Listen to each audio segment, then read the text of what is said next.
bagaimana cara supaya sabar dan ikhlas mengurus orang tua yang sudah jompo. Ini orang tuanya mertua ya.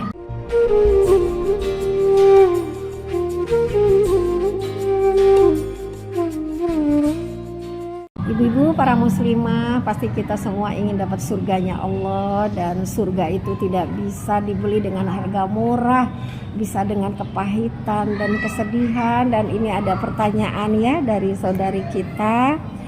Assalamualaikum, bagaimana cara supaya sabar dan ikhlas mengurus orang tua yang sudah jompo? Ini orang tuanya mertua ya, mertua sudah hampir 1 tahun. Awalnya beliau jatuh saat hendak ke kamar mandi, sampai sekarang tidak bisa apa-apa. Jujur kadang hati merasa capek dan jengkel, apalagi beliau sangat rewel dalam sakitnya. Bagaimana solusinya agar hati ini tetap sabar dan ikhlas?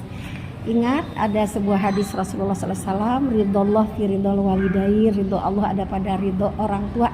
Nah, ini mertua, apakah mertua sama dengan orang tua? Sama, karena mertua didatangkan oleh Allah sebagai orang tua kita juga, jalannya karena menikah dengan suami.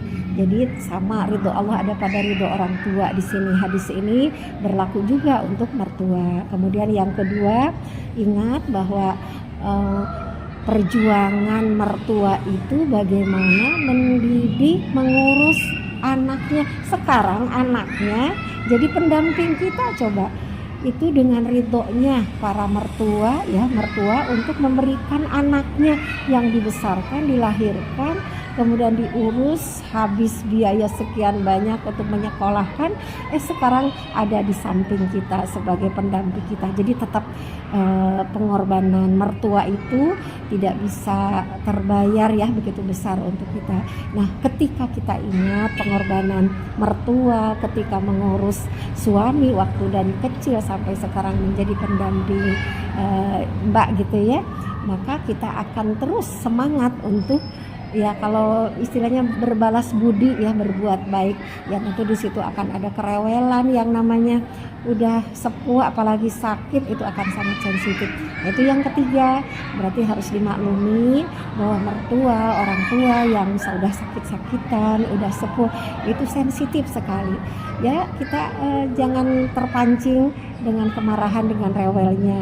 Nah, kemudian yang keempat kita harus banyak doa supaya diberikan kesabaran, keikhlasan, karena setan akan terus membisikkan supaya tidak sabar, supaya sia-sia perbuatan kita, amal kita sia-sia. Tapi kalau kita tetap minta pertolongan kepada Allah supaya diberikan keikhlasan, nanti semakin semangat untuk mendampingi mertua. Dan ketika kita berbuat baik kepada mertua lillahi ta'ala, nanti insya Allah suami akan lebih baik juga kepada kita ya. Apa yang kita lakukan akan kembali kepada diri kita, insya Allah.